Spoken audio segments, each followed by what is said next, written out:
Добро вечер, почитувани гледачи. Гостин во студиото на ТВ Нова е актерката и продуцентка Лабина Митевска. Митевска, добро дојдовте во студиото на ТВ Нова. Голем фала многу за поканата, што беше еден од првите кој ми се јави да дојдам во вашата програма. Многумина ме советуваа да не доаѓам поради наводна политичката обоеност на телевизијата, но јас со својата 25 годишна кариера не сум одбила интервју, така да фала за јавувањето и фала за можноста да сум тука. Минатата недела ја разбранувавте јавноста со вашето писмо до премиерот, во кое ќе се обидам да ве цитирам, наведувате евидентни докази за раѓање на нов и многу пострашен режим од груевизмот, за кој доколку вие не реагирате, обрекајќи му се на Заев, подитно ќе ја сносите директно целата одговорност. Можете ли да објасните што поточно мислите со ова? Всушност има и гледачи кои не го прочитале вашето писмо, бидејќи беше објавено на порталите. Да. Па да бидете малку попрецизна на што мислите кога велите се раѓа во Македонија нов режим. Да, писмото го објавив со цел да не да настане бура, но јавно да се зборува за обраќањето на посебниот советник на министерот на култура, кој објави колумна каде што директно не напаѓа нас и нашиот филм, зборува за цензура, зборува за политички платени филмови, зборува за немање слобода уметничка на изразување и како реакција на сето тоа, бидејќи ова веќе мене ми беше трето писмо, односно она што се случи, можеби треба да го раскажам на кратко тој историјат. Значи после Берлин, бидејќи светската добро, ќе се во детали ќе го раскажете целото ова. Јас сакам само како вовед за гледачите да кажеме дека на пресконференција во Битола за представувајќи го филмот рековте исто така ќе цитирам, со овој филм ние имаме за цел да се покаже болката на оваа изгубена генерација, нетолерантноста на општеството во кое живееме, тежината на зборовите кои едни кон други си ги упатуваме, за болката на животот. Овој филм зборува за денешниот свет, за денешна Македонија и за една изгубена генерација.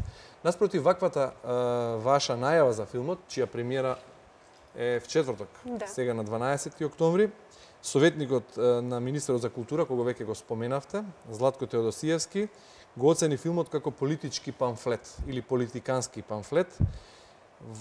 Во дел од неговата рецензија, објавена во колумната што ја спомнавте, ќе се обидам исто да цитирам, за да потоа се надоврзете со објаснување на вашите две писма до премиерот, кои биле опатени директно до него и сега ова третото што беше обелоденото и во јавноста. Филмот Кога денот немаше име е политикански памфлет без преседан во македонската култура, зло кумулирано во 90 на минути кое што свири на тенките националистички и етнички жици, подметнува, обвинува, се затскрива зад група млади луѓе за да шири омраза и невистини. Потоа во реакциите на вашето писмо што го објавивте до Заев се нижат новинари и колумнисти кои ве прозиваат дека реагирате бидејќи не можете да издржите критика. Апсолутно, сега од почеток да, мислам, цитиравте точни моменти. Мислам дека таа колумна го предизвикува сето она што ние не сакавме да го предизвикаме во филмот и во кое отворено зборуваме за филмот. Значи, апсолутно филмот, да, беше инспириран од немилиот настан на Смилсковското езеро. Но нас како автори ни во еден момент никогаш не интересираше кој го направил тоа дело. Нити пак, апсолутно, со сигурност тврдам дека во филмот ние насочуваме кој го направил тоа дело. Нас не интересираше што значи во една земја да се изгубат 4 млади животи. Што значи преку тие млади животи, што значи да живееме едни до други, а да не се спознаваме. Зборуваме за една нетолеранција, зборуваме за едно општество каде што расте агресивноста, што точно и неговото писмо го покажува. Зборуваме за жените во ова општество. Значи, зборуваме за сето она, за реалноста во која живееме и колку и таа да е болна, колку да е табу тема, мислам дека треба да се отвори во една демократија, треба да се дискутира за се. Наспроти тоа, добивме критики упатени кон нас за сето она за кое не сакавме да зборуваме во ова дело. Сега да се навратам да кажам како се велите вака, сега да ви раскажам како изгледа еден режим во раѓање и потоа раскажувате ваша случка од доаѓањето во Битола, пречекот на луѓето од фестивалот Браќа Аманаки таму, што е тоа што ве погоди и што ве мотивираше да помислите дека ете некој води хајка против вас и сето тоа да го поврзете со колумната на Теодосиевски? Она што најповеќе ме погоди, што после Берлинскиот фестивал, значи овие се случувања се во февруари, од директорот и селекторот главен на Манаки, уште на Берлинскиот фестивал ние добивме покана да филмот биде отворен во Манаки, во Македонија. Се договоривме околу сето тоа, за да во август мене ми стигне писмо од истиот директор дека поради политички влијанија од високи инстанции, филмот нема да може да се прикаже на Манаки. Ја тука бев чудоневидена какви политички влијанија, какви инстанции. Јас бев директорка на истиот тој фестивал 6 години и никогаш не сум дозволила, нити пак ми паднало на ум да уметност и политиката ги мешам или пак да дозволам политиката да влијае кој филм ќе биде на отварање или на затварање или кој филм ќе биде во конкуренција. Во тој момент првата моја реакција беше повлекување на филмот. И реков во ред, јас не сакам со ова да се бавам, јас секогаш сум била независна, секогаш сме биле независни и не знам за што зборувате. После 3 недели се вратив во Македонија, не бе во Македонија и навистина сето тоа ми беше симптоматично. Но во тој момент реков, ова не е моја борба. Дали филмот ќе биде на Манаки или нема да биде Манаки, за мене тоа најмалце важно, затоа што филмот беше во Берлин, филмот беше досега патува на 40 фестивали, филмот е продаден, филмот добива одлични критики. Добро, но филмот сепак се најден на репертуарот. Да, за да кога се вратам, јас го напишам моето прво обраќање. Затоа што седнав повторно со директорот на Манаки, добив точни показатели кои се тие политички влијанија, од каде доаѓаат тие политички влијанија. Едноставно ми рекоа дека доаѓаат од Министерството за култура. Ја тогаш не можев тоа да го лицирам, нити можев. Адреса е Министерството за култура без да се персонализира? Не, без да се персонализира никого. Јас во тој момент не можев да верувам затоа што овој министер за култура исто така многу го почитувам и доаѓа од нашата бранша. Но тогаш реков, ова мора да престане. Уметноста е крик. Уметноста треба да биде слободна. Уметноста треба да зборува за секакви теми. Секогаш преку нашите филмови, сите филмови на Теона се политички, но сметале дека тоа е наша должност. Наша должност е да покажуваме за девијациите во едно општество. Наша должност како уметници е да критички обсервираме и го кажуваме нашето мислење. И не можев да сватам дека е можно во ова општество, во оваа демократија, да постои цензура, да некој забрани филм, да некој забрани било каква уметност, да има црни листи. Ке се навратам на критиката која се однесува потоа на ваша адреса, што ја предизвикавте со јавно објавеното писмо до Заев. И имено критичарите велат дека токму вашиот дискурс е тоталитаристички, дека вашиот производ како јавен, како филм, како уметност, мора да биде подложен на обсервација на стручната и на општата поширока јавност. Апсолутно. И дека она за која вие зборувате цензура е всушност обратно, дека вашиот филм го нарачувале политичари и ги спомнуваат дури со име. Поранешната министерска за култура ве поврзуваат, па дека државата го платила тоа дело и така натаму. Видите, тука имаме два чудни моменти. Значи, писмото се објавува и писмото содржи содржина која што содржи, која сите нас како општество, не во уметноста, него воопшто треба да не загрижи. Одеднаш, повеќе за писмото се коментира дали сум го напишала кон господинот Заев или не и зашто сум се обратила кон него, а кон кого да се обратам. Ако се работи за ваква тема која мене како уметник ме згрозува за цензура. Второ, сите тие обвинувања апсолутно дека ние се бавиме со уметност која што најважни се нашите гледачи, најважна е нашата филмска критика. И се разбира дека филмот ќе оди и гледачите на некој ќе му се допадне, на некој нема да му се допадне, но тука сме отворени и знаеме дека создаваме дело за тоа. Но моето писмо не беше упатено кон тоа. Моето писмо беше упатено на слободна уметничка слобода на изразување која што е единствено и мора да постои, мораме да живееме во демократско општество. И втора работа која сакам да ја напоменам. Тоа го научив додека бев директор на Манаки. Кога презимаш должност, мораш да ги сносиш и последиците од таа должност. Не можеш ти да бидеш посебен советник на министерот за култура.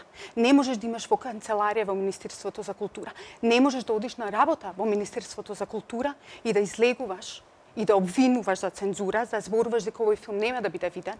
Не можеш да зборуваш дека постојат црни листи, дека има автори кои веќе нема да работат. Знаете, тоа едноставно не може да се случи. И мене на Манаки може би не ми се допаднало Каде се многу. тие црни листи? Не знам ни кој ги прави тие бели листи или црни листи. Во однос на обвинувањата дека филмот бил нарачан, доколку посебниот советник на министерот има такви информации, анализи, ве молам нека не пријави и нека објави во јавноста каде бил, кога бил нарачан. Јас со господинот Груевски никош не сум се сретнал. Ви одговори господинот Заев сега? Не, се уште не. Во однос на финансиите, сакате да кажам или Да, дека бев филмот е финансиран со наши пари. Филмаџиите, скапо платените филмаџии се вели заработуваат милиони од заедничките наши пари. Тоа е дел од исто така критиката на ваша сметка за дело кое шири национализам и оди по тенката линија на ширење на меѓуетничка нетолеранција и се што може да биде многу опасно во оваа денешна наша Македонија. Апсолутно може да биде и треба да се бориме да имаме толерантно општество, треба да се бориме да се почитуваме едни со други, треба да се бориме да се научиме едни со други и да живееме едни покрај други. И филмот зборува токму за тоа. Зборува во какво општество треба да живееме и поради тоа зошто најголем дел од младите сакаат да избегаат од оваа земја. Поради ваква агресија која што постои од сите страни. И тоа го покажа овој колумнист. Една невидена агресија. Но да се навратам на финансирањето. Кратко посакам да ви прочитам уште неколку цитати од вашето и од реакциите понатаму. Финансирањето исто тука ме фрапира незнаењето. Знаете, може би некогаш порано пред 20 години начинот да се добијат средства за филм во тие генерации било да чукнеш кај министерот за култура или кај премиерот и да добиеш пари колку што сакаш. Во денешниот свет, во денешна во Македонија и денешна Европа тоа не иде така. Мислам, постојат информации, постои нека направат аналитика, статистика нека видат дека сите наши филмови, започнувајќи од 2002 година, сите филмови за кои со теона кои сме си ги работеле, досега секој филм не бил повеќе од 43% средствата дојден од држава. Секогаш, значи, збориме за буџети од милион до 2,5 милиона. Предходниот наш филм беше 2,5 милиона.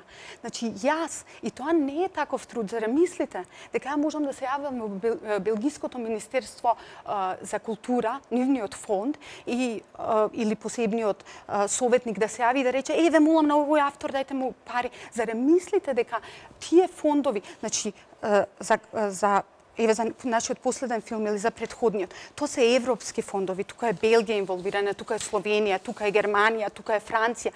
Па знаете ли колку е тешко после финансиската криза да се добијат средства? Можам да ви дадам пример, во нашиот последен филм Белгија учествува со 270.000 евра. Во нивниот фонд се пријавија над 100 проекти. Добија 2 проекти. Не е веќе доволно, се разбира дека они единствено што бараат е добро сценариот, добар автор, кој се покажал на фестивали, со добри критики, но бараат и нешто повеќе. Бараат, кога ќе го презентираш проектот, да имаат зашто. Никој не сака да даде средства, тоа се огромни средства, тоа се 270.000 евра само од Белгија.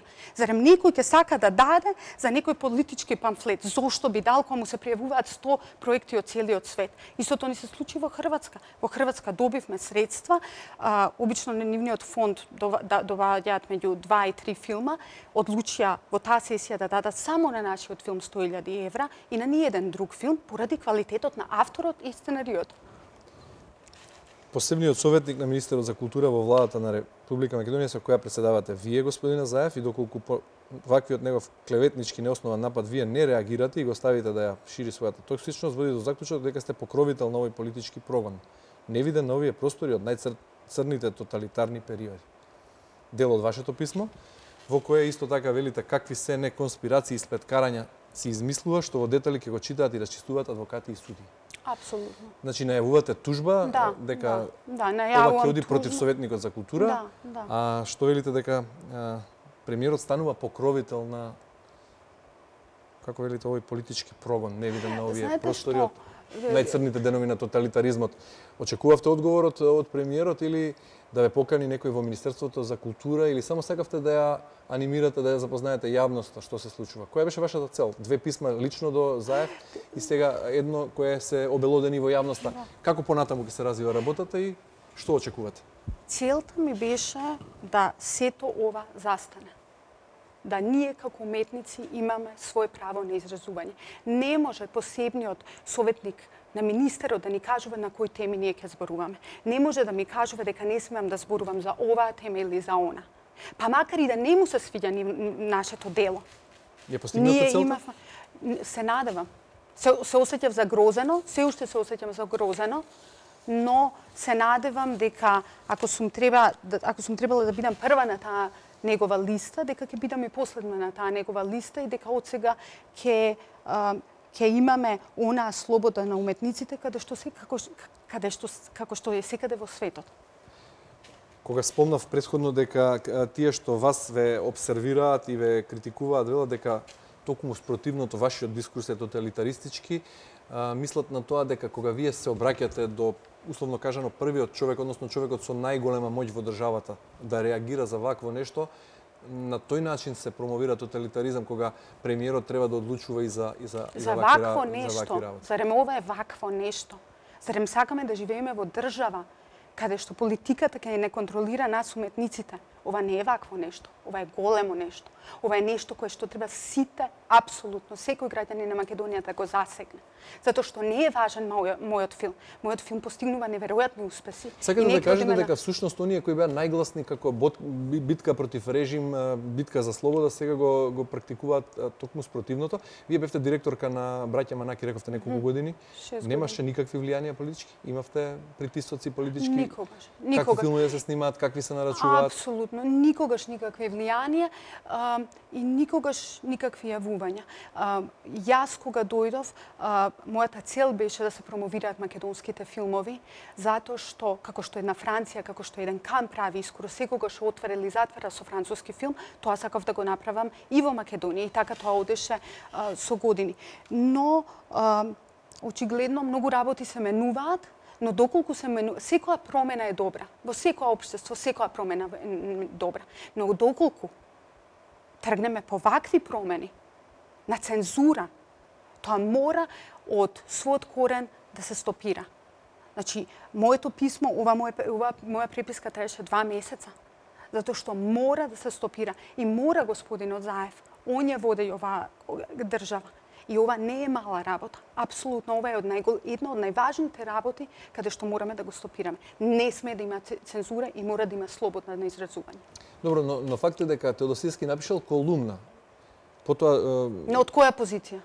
Од советник за министер за култура, но факт е дека филмот па не е тргнат од репертоарот на браќа Манаки. Така, дали можеби повеќе ве вознемирува, ве навредува, ве провоцира и ве тера на ваква реакција бурна, тоа што, ете, ве нарекуваат потоа во реакциите кои се нижат на вашето писмо до премиерот, вели вака, само еден кус, затоа апсолутно легитимно е прашањето што државата ќе направи да не заштити од вакви вагабонти во културата, научени цел живот да го живеат на наша сметка. Најпростата математика кажува дека само нашиве рифеншталки, го цитират и тоа кога се обраќате до премиерот, како себе нарекуваат, заработиле милиони евра од нашиот даночен денар. Зашто?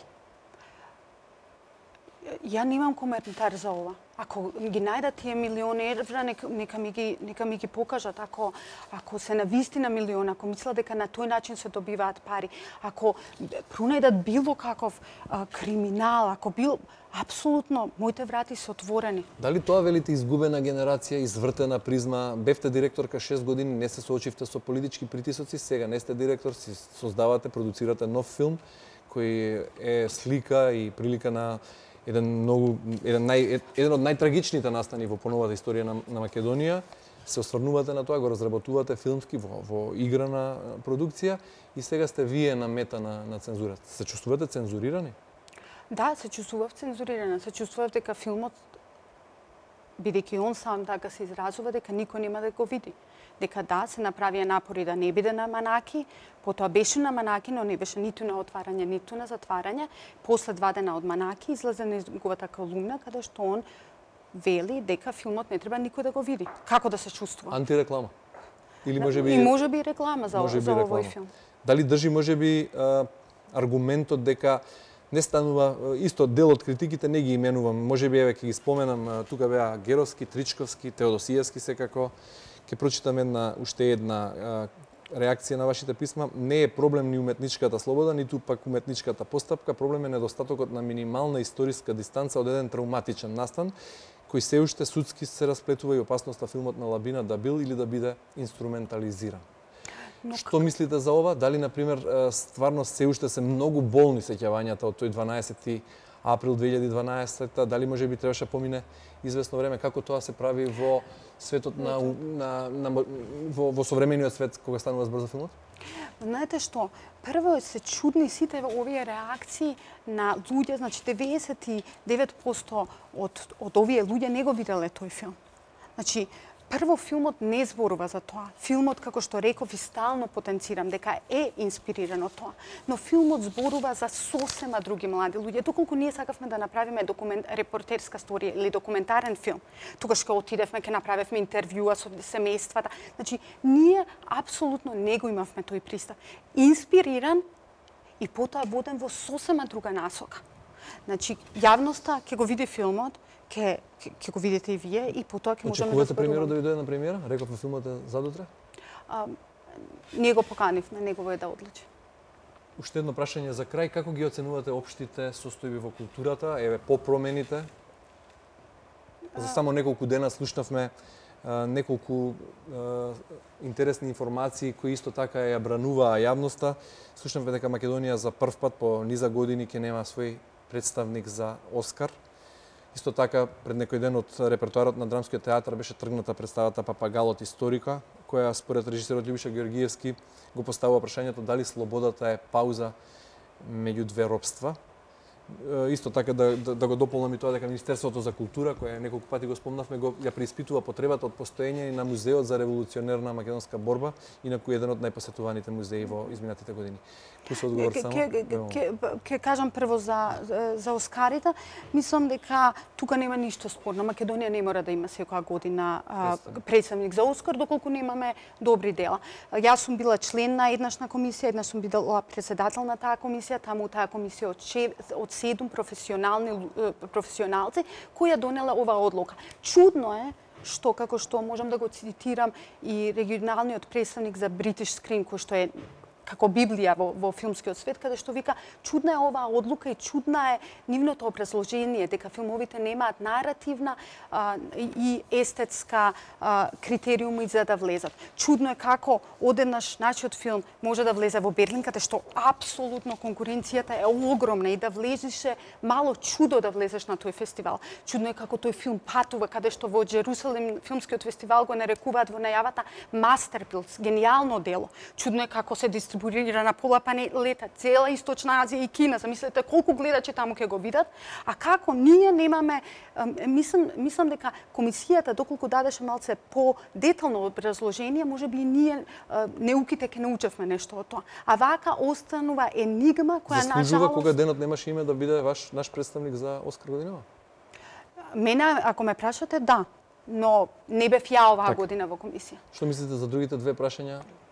Знаете што, Папагалот историкот тргната од репертоар, поради наводно официјалното образложување дека бил купен еден билет. Мене ми е малку чудно кој купува денес еден билет за во театар. Сеедно краток коментар за тоа и за музеот ова што го спомнав. За представата не можам да коментирам бидејќи нити ја знам представата, нити ќе одам да ја гледам. Но мислам дека Македонија доколку има со нешто на вистина во светот да се бори е културата. Мислам дека културата е нешто кое што е својствено во нас. Имаме неверојатни уметници, имаме неверојатни музичари, имаме неверојатни филмачи, имаме неверојатни писатели. И мислам дека ако можеме со нешто да одиме и да се надпреваруваме, тоа е тоа. И мислам дека мораме да им дадеме простор на уметниците да креираат и да креираат онака како што они најдобре, без цензура, а политичарите да не водат и да ја водат државата. Митевска, ви благодарам за ова гостување. Ви посакувам многу успех и учество на многу интернационални фестивали со вашиот најнов филм. Фала многу за Благодарам што поканата дојдовте. уште. Почитувани гледачи, Лабина Митевска, актерка и продуцент, благодарам за вниманието.